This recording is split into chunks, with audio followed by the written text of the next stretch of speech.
Welcome to this explainer. Let's get right into it, shall we? You know, for a lot of people, the gig economy just seems like a super straightforward way to make a little extra cash on the side. But if we actually look at it from a regulatory standpoint, it's a highly complex structural mechanism. Today, we're diving deep into an expert report on gig economy taxation. And the absolute biggest takeaway here is that basic compliance just isn't cutting it anymore. If you actually want to preserve your capital, you're going to need to navigate this with expert-level strategy. Okay, so here's our logical framework for today. We are going to systematically unpack 5 key areas. Number 1, gig economy tax fundamentals. 2, income visibility and thresholds. 3, strategic entity classifications. 4, maximizing allowable deductions. And finally, number 5, advanced tax mitigation strategies. Let's kick things off with Section 1, Gig Economy Tax Fundamentals. So what exactly is gig economy activity? Well, the regulatory definition is honestly incredibly broad. It's defined as earning income by providing on-demand work, services, or goods, typically facilitated through digital networks or platforms. This means it legally encompasses almost everything. Whether you're renting out a spare room, doing some freelance graphic design, or making digital deliveries on the weekends, you are caught right in this expansive regulatory net. And right off the bat, we need to bust a massive implicit assumption. There's this idea floating around that only official fiat currency transfers trigger a tax liability. Yeah, that's absolutely false. Income is taxable regardless of the medium of exchange. We're talking cash and gratuities, sure, but also virtual currency, digital assets, traded property, and even reward tokens. The liability triggers the exact second value is exchanged. It doesn't matter if you never get an official tax form in the mail. Moving right along to Section 2, income visibility and thresholds. Let's actually contrast the different regulatory triggers here because payment platform thresholds behave very differently than traditional non-employee compensation triggers. Depending on the specific payment channel you use, say a peer-to-peer app versus a direct corporate invoice, entirely different automatic reporting algorithms activate. Really understanding this cause and effect mechanism is just vital for your financial forecasting. Now, the crucial number to keep in mind right now is $20,000. Under recent guidance, digital payment networks actually face a dual trigger rule. So it's not just about exceeding $20,000 in a single year. That specific dollar amount actually has to be paired with a minimum of 200 transactions to automatically trigger an income report to the authorities. If you hit both of those, boom, your digital footprint becomes totally visible.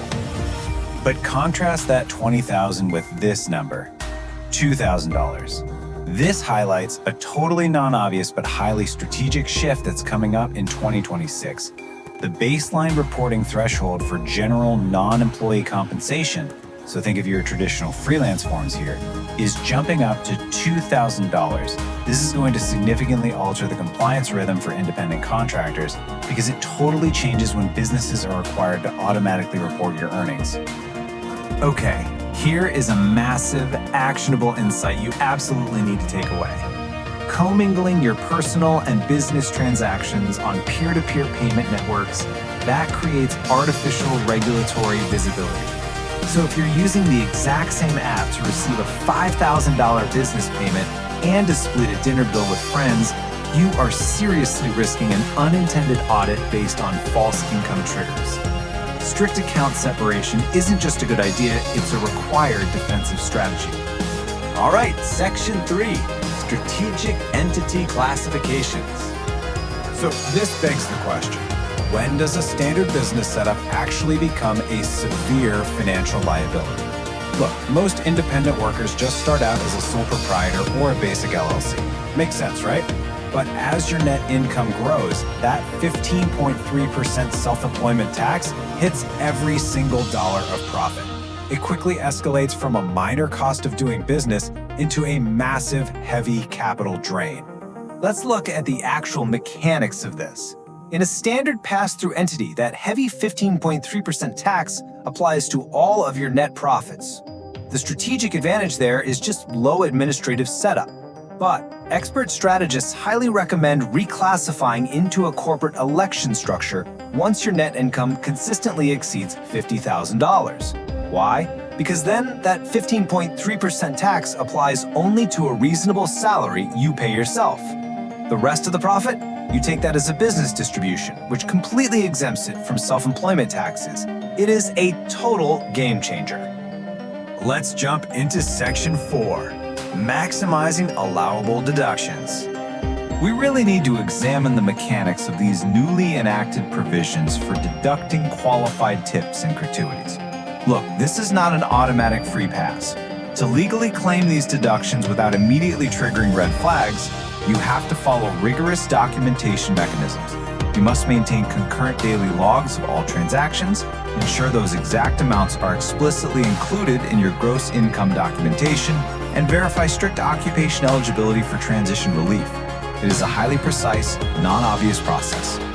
Then we have the new qualified overtime compensation deduction.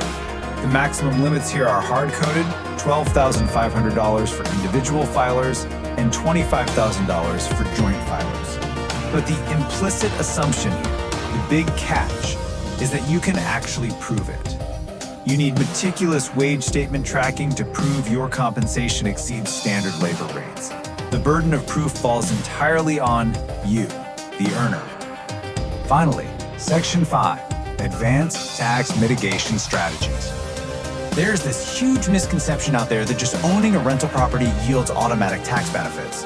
To legally offset your active freelance income with short-term rental losses, you have to meet incredibly strict material participation requirements. You primarily do this by actively working at least 100 hours on the property and, crucially, working more hours than any other individual you hire, like cleaners or maintenance staff. If you hire someone, you literally have to track their hours just to prove yours are higher. Also, just because you leave traditional corporate employment doesn't mean you forfeit access to tax-advantaged wealth vehicles. Independent workers actually have incredibly powerful independent retirement mechanisms at their disposal. We're talking pre-tax traditional individual accounts to lower your current tax burden, post-tax growth accounts, and incredibly robust single-participant corporate retirement structures. These aren't just savings accounts, they are strategic, tax-mitigating wealth silos that you completely control. Let's summarize the core philosophy of this expert report. Proactive financial structuring shifts a participant from reactive tax compliance, where you're just scrambling every April, to strategic wealth accumulation. Truly understanding these structural mechanisms, the visibility thresholds, the entity types, the strict documentation rules, that is the absolute key to retaining your hard-earned capital. Which leaves us with one final provocative question to think about. Are your current structural mechanisms optimized just for basic compliance, just to get by, or are they actively engineered for maximum financial preservation? It's a pretty critical question, and honestly, it demands an immediate audit of your own gig economy strategies. Thank you so much for joining me for this explainer today, and I really hope this deep dive helps you fundamentally rethink and optimize your financial future.